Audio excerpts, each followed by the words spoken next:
الأساتذة من الجنوتين أن أرحب بكم أجمل ترحيب في مستهل هذه الندوة الطبية العلمية الهامة التي تنعقد تحت كريمة حلتوت الرهوني رئيسة الجمعية المغربية الشمالية لمرضى السلياك وذوي الحساسية من الجلوتين.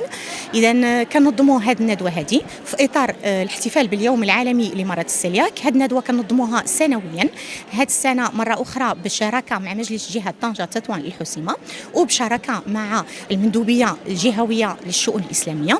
فحنايا في هذه الندوة كنحاولوا نعملوا التحسيس والتوعيه للمرضى باش يعملوا الحميه ديالهم وباش يكون كندقوا ناقوس الخطر بالنسبه للاطباء والاساتذه، باش كنقولوا لهم الله يخليكم خصنا تشخيص مبكر، خصنا نتفاداو باش يكون التشخيص المتاخر اللي كيدي بنا الحالات اللي هي امراض اللي هي فتاكه. فالتشخيص المبكر كيكون بالمراجعه للطبيب كل مره.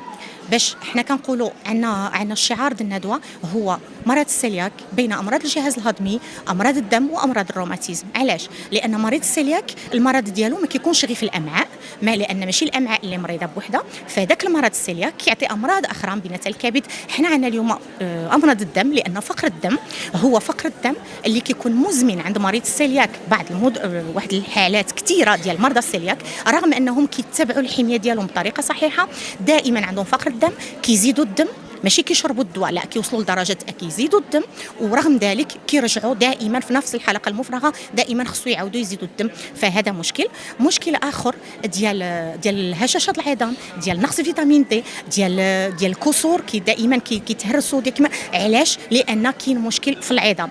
فاحنا بغينا هذا النهار نقربوا هذه الامراض هذه من المرضى بخلال العروض اللي غادي يقدموها الاساتذه الكرام مشكورين من المستشفى الجامعي. غيقدموا عروض باش يشرحوا للمرضى او للحضور الكرام، بيشرحوا لهم الخطوره ديال المرض وكيفاش خصنا باش نتفاداو كاع نوصلوا امراض اللي هي فتاكه. فبالتالي احنا كنحاولوا ندعيو الاطباء والمختصين باش اي اختصاص جا عندك مريض عملتي له دياغنوستيك ما جبرتيش شنو عنده، حاول تشوف واش عنده مرض السلياك، لان ماشي دائما كيكون باعراض بحال نقولوا حنايا نقص الوزن، كيكون نقص في الوزن، كيكون زياده في الوزن، كيكون اللي عنده امراض صامته ما عنده تعرض. فبالتالي ما كرهناش باش يعملوا دائما تشخيص واش كاين مرض السلياك ولا ما كاينش مرض السلياك. شكرا جزيلا. دكتورة حفصة الحبيب، أخصائية غدد وسكري بالقطاع الخاص بطنجة.